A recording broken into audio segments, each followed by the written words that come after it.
नमस्कार। जय गुरुदेव। अद्भुत, आश्चर्यजनक किंतु सत्य। जी हाँ, ये किताब ऐसे अनुभवों का सार है, ऐसे अनुभवों का संकलन है जहाँ परिजनों ने गुरुदेव के आशीर्वाद से, कृपा से अपने जीवन में चमत्कार पाया, अपने जीवन में परिवर्तन पाया, अपने जीवन में कुछ ऐसा पा लिया जिनकी उन्हें उम्मीद नहीं थी। हालांकि गुरुदेव जब तक भौतिक शरीर में रहे तब तक अपने हर शिष्य, हर परिजन को ये कहते थे कि बेटा, मैंने तेरा काम तो कर दिया, पर ये किसी को बताना मत। अगर तुम सबको ये बताते रहोगे तो सब मुझे एक सिद्ध संत समझ लेंगे, चमत्कारी बाबा समझ लेंगे, और फिर मेरा काम करना मुश्किल होगा, यहां से वहां तक लाइन लग जाएगी। मुझे आदेश मिला है एक लोक सेवी का जीवन जीने के लिए, लोगों को अध्यात्म का सही मतलब समझाने के लिए। अतः मेरी चमत्कारों को तुम कम से कम मेरे जीते जी, कम से कम मेरे भौतिक शरीर में रहते हुए मत बताना। तो हालांकि गुरुदेव के जब भौतिक शरीर में वो थे तो भी कुछ साधक, परिजन, शिष्य अपनी घटनाओं का उल्लेख कर देते थे, किंतु फिर भी गुरुदेव इन सबको मना करते थे। गुरुदेव का भौतिक शरीर छूट जाने के बाद एक किताब प्रकाशित हुई, अद्भुत, आश्चर्यजनक किंतु सत्य। उसमें उन परिजनों की, उन शिष्यों की भाव विभोर कर देने वाली कहानियां हैं, जिसमें उन्होंने गुरुदेव के चमत्कार को साक्षात अनुभव किया। गुरुदेव के भौतिक शरीर छोड़ देने के बाद भी सूक्ष्म जगत से गुरुदेव कैसे काम करते हैं, स्थूल शरीर में रहते हुए गुरुदेव ने कैसे लोगों का जीवन बदला, इन्हीं सब कहानियों का संकलन है इस किताब में। तो इस किताब की श्रृंखला में जो कहानियां आएंगी वो शिष्यों के स्वयं के अनुभव है। हम उनका नाम लेकर यहाँ पर इन कहानियों को पढ़ने का प्रयास करेंगे। इन कहानियों को आपको बताने का उद्देश्य किसी प्रकार के अंधविश्वास या अंधश्रद्धा को बढ़ावा देना नहीं है, बल्कि ये कहानियां आपको बताएंगी कि अगर अपने गुरु में, अपने आराध्य में, अपने इष्ट में एक निष्ठ हैं हम, समर्पित हैं हम, श्रद्धावान हैं हम, तो निश्चित रूप से हमारे जीवन में भी चमत्कार हो सकते हैं। गुरु कृपा से क्या क्या संभव है, कैसे थे हमारे गुरु, कैसे हैं हमारे गुरु, इस सब का सार है ये किताब। तो इस किताब की एक एक कहानियां एक एक वीडियो के माध्यम से आपके सामने हम प्रस्तुत कर रहे हैं। आप भी इनका आनंद लें और अपने जीवन में अपने आराध्य, अपने इष्ट के प्रति समर्पण भाव लाएं। समर्पण से चमत्कार घटित हो सकते हैं। तो शुरू करते हैं। केसरी कपिल जी बतलाते हैं कि बात 1975 के 31 मार्च की है। उन दिनों हमने प्रतिवर्ष टाटा नगर से 4 बार शांति कुंज आने का नियम बना रखा था। 30 मार्च को शिविर समाप्त हुआ था। 31 मार्च को वापस जाते समय पूज्य गुरुदेव से मिलने गया। उन्होंने पूछा, फिर कब आओगे? मैंने कहा, अब जून में आएंगे। छूटते ही उन्होंने कहा, जून में मत आना, मैं बहुत व्यस्त रहूंगा, तुम्हें समय नहीं दे पाऊंगा। बात यह थी कि शांति कुंज आने पर जब कभी भी हम पूज्य गुरुदेव से मिलने जाते थे तो वे अपने पास बिठा लेते थे। बातें भले औरों से करते रहे, लेकिन हमें उठने नहीं देते थे। लगता था मुझे लोगों से डीलिंग करना सिखा रहे हो अथवा सबसे परिचय करा रहे हो। फिर हमने कहा, अब आपकी इच्छा, आप जब बुला ले तब आ जाऊंगा। ऐसा कहकर उन्हें प्रणाम किया और नीचे आकर स्टेशन जाने के लिए बस में बैठ गया। 10 मई को अचानक एक 5 कुंडई यज्ञ 22 से 25 मई की तारीखों में श्री DN झा मस्ताना जी के गांव नूतन सोनबरसा थाना बिहपुर जिला खगड़िया बिहार में संपन्न कराने जाने की बात तय हो गई। साथ में टाटा नगर के श्री केपी श्रीवास्तव और गायक श्री प्रेमदास जी की टीम बनी। इसी के साथ अगला 5 कुंडीय कार्यक्रम दिनांक 27 से 30 मई तक उत्तर प्रदेश के देवरिया जिले के लार रोड के समीप तेलिया कलां गांव में संपन्न कराने की बात भी तय हो गई। तेलिया कलां के कार्यक्रम में श्री डीएन झा जी भी साथ हो गए थे। गर्मी बहुत तेज होने के कारण 30 मई को 11 बजे तक पूर्णाहुति कर लेनी पड़ी। 12 बजे तक सभी का भोजन भी हो गया। इसी समय पता लगा कि लार रोड में पूज्य देवराहा बाबा का भी यज्ञ होने वाला है और वे यज्ञ की तैयारियों के लिए इन दिनों यही है। हम चारों के मन में उनसे मिलने की प्रबल इच्छा जागी और तपती दोपहरी में उनके दर्शनों के लिए चल पड़े। हम में से किसी ने कहा, बाबा के हाथ का फल खाएंगे। लगभग 2:30 बजे हम लोग उनके प्रांगण में पहुंचे तो उपस्थित शिष्य समुदाय ने आगे बढ़ने से रोका। हम सब पीले वस्त्र में थे। पूज्य बाबा जी ने माचा पर से हाथ देकर बुलाया। हम सब उनके पास पहुंचे। सड़कती आवाज में उन्होंने पूछा, आप लोग कौन हैं? कहाँ से आए हैं? हमने जवाब दिया, हम सब वेद मूर्ति तपोनिष्ठ पंडित श्री राम शर्मा आचार्य जी के शिष्य हैं। समीप के गांव तेलिया कला में गायत्री महायज्ञ संपन्न कराने आए थे। अभी आपके दर्शनों के लिए आए हैं। पूज्य बाबा ने फिर पूछा, आप लोगों का क्या मंतव्य है? हमने जवाब दिया, भगवान बुद्ध ये भिक्षुओं की तरह पर्वतों, जंगलों, रेगिस्तानों, बियावनों को पार करते हुए संपूर्ण विश्व में भारतीय संस्कृति की ध्वजा फहराना। पूज्य बाबा जी ने कहा, आप सबकी जय हो, विजय हो। कहते हुए दोनों हाथ ऊपर उठाकर आशीर्वाद दिया। स्वयं माचे से नीचे उतरे और साथ आने का निर्देश देते हुए आगे बढ़े। थोड़ी दूर चलने पर भूगर्भ प्रवेश किया, जहां गोबर से लिपाई पुताई की हुई और बिजली का बल्ब जल रहा था। उस गुफा में बांस से बनी जाली के उस पार जहां उनका आसन बना था, जाकर बैठ गए। इस बार हम सबको आसन देखकर बिठाया। अंदर से सेब, संतरा, केला, अंगूर का ढेर लगा था। हम सबको पर्याप्त मात्रा में फल देकर फलाहार करने का निर्देश दिया। हम सब एक दूसरे का मुख ताकने लगे क्योंकि हमने फलाहार की इच्छा व्यक्त की थी। हम सब फल खाते हुए पूज्य बाबा जी से बातें कर रहे थे। हमारे मना करते पर भी उन्होंने दोबारा फल दिए। यह कहते हुए ग्रामवासियों को भी देते हुए चलते समय हमने बाबा जी को प्रणाम किया। उनने पुनः यशस्वी होने का आशीर्वाद दिया और पूछा कि अब आप यहाँ से कहाँ जाएंगे? बिना सोचे मेरे मुख से बात निकल गई कि परम पूज्य गुरुदेव के दर्शनों के लिए हरिद्वार जाएंगे। इस उत्तर के बाद के दृश्य की हमने कल्पना भी नहीं की थी। पूज्य बाबा ने कहा कि उन दिव्य पुरुष की पार्थिव काया के दर्शनों का सौभाग्य तो जाने कब मिलेगा, किंतु उनके श्री चरणों में हमारा साष्टांग प्रणाम अवश्य निवेदित कीजिएगा। इतना कहते हुए उनकी आंखों में आंसू छलके और गाल पर ठुलक आए। सिर झुकाकर हाथ जोड़कर हमने निर्देश स्वीकारा।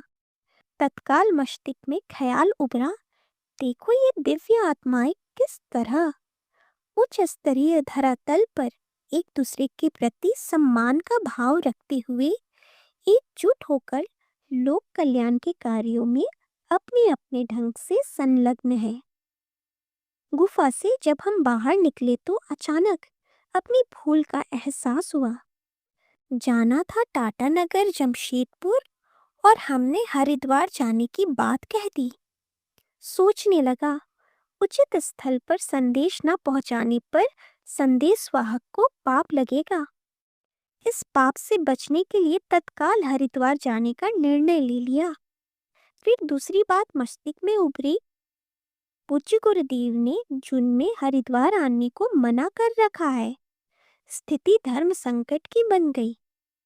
स्थान की दूरी और आवागमन की सुविधा पर ध्यान दौड़ाया तो ऐसा लगा कि तेलिया कला पहुंचकर यज्ञ संयोजक से विदा लेकर यदि आज ही चल दिया जाए तो शायद धर्म संकट की स्थिति टल जाए। सो गांव पहुंचते ही हमने बाबा का दिया प्रसाद यज्ञ संयोजक श्री राम नक्षत्र जी को दिया और तत्काल विदा देने की बात कही। उस समय विदा होने पर मार्ग में होने वाली असुविधा का उन्होंने ध्यान दिलाया। फिर भी हमने दबाव दिया और आधे घंटे से हम सब तत्काल वहां से विदा हो गए। गांव से 2 फलार्ग की दूरी पर पक्की सड़क थी। वहां पहुंचने पर पता लगा कि लार रोड जाने वाली अंतिम बस जा चुकी है। उन दिनों यात्राओं में स्वाध्याय के लिए मिशन की ढेरों पुस्तकें लेकर चलता था, जिससे सामान का बैग भारी हो जाता था। भारी वजन से कंधे चरमराने लगे और किसी के सहयोग की आवश्यकता अनुभव होने लगी। अचानक 6 फीट का काला छरहरा जवान कंधे पर खाली कावड़ लिए आता दिखाई पड़ा। हमने सोचा, लगता है कि शादी विवाह या मरनी आदि का न्योता पहुंचाकर लौट रहा होगा। हमने अपना सामान लाड रोड तक पहुंचाने देने का निवेदन किया तो उसने हामी भर दी। बस दूरी पूछने पर वह मुस्कुरा दिया, जिससे किसी का अदृश्य सहायता मिलने की परिकल्पना मेरे मस्तिष्क में उभरी। लगभग 3 किलोमीटर की दूरी तय की तो एक बस खड़ी दिखाई पड़ी। कांवर वाले भाई ने बताया कि यही बस लार रोड स्टेशन जाने वाली है। टायर पंक्चर हो जाने से यहाँ रुक गई थी। अब टायर मरम्मत हो गई है और गाड़ी तुरंत जाने वाली है। आप लोग इसी गाड़ी में बैठ जाए। इस भाई को पैसा देने से मुझे झिझक हुई। श्री केपी श्रीवास्तव को सामान रखवाने को कहकर हम उनके लिए मिठाई लाने चली गए। कुछ देर बाद मैं लौटा और उन्हें ढूंढने लगा तो कहीं पता नहीं चला। वह दूर दूर तक भी दिखाई नहीं पड़े। हम मन महसूस कर पैकेट लिए गाड़ी में बैठ गए। लार रोड स्टेशन पहुंचते ही हमें बनारस जाने वाली ट्रेन मिल गई, जिससे 12 बजे रात में वाराणसी पहुंच गए। पता चला कि सियालदाह से चलकर जम्मू तवी को जाने वाली 30:41 अब ट्रेन 1 घंटे लेट है और 1 बजे रात में वाराणसी आ रही है। हमें हरिद्वार का टिकट लेने का मौका मिल गया और उसी ट्रेन से चलकर 31 तारीख की 8 बजे रात में लक्सर आए। यहाँ पर सहारनपुर देहरादून पैसेंजर ट्रेन लगी मिल गई, जिससे 10 बजे रात को हम सब हरिद्वार स्टेशन आ गए। स्टेशन से शांति कुंज जाने के लिए कोई रिक्शा वाला भाई तैयार नहीं होता था। कारण पूछने पर बताया कि रात में उस वीरान इलाके से लौटते समय रास्ते में लोग पैसा छीन लेते हैं। अंत में एक रिक्शा चालक से बात तय हुई कि हम उसे दूना पैसा देंगे। रिक्शा पर कोई व्यक्ति नहीं बैठेगा, केवल सामान रखा रहेगा। चढ़ाई आने पर हम सब पीछे से धक्का भी देंगे और शांति कुंज पहुंचने पर रात्रि में उसके सोने की व्यवस्था भी बना देंगे। इन्हीं शर्तों पर रिक्शा से सामान लेकर हम लोग रात्रि के 11:50 पर शांति कुंज गेट पर आ गए, जो इन दिनों गेट नंबर 1 के नाम से जाना जाता है। उन दिनों एकमात्र वही गेट था।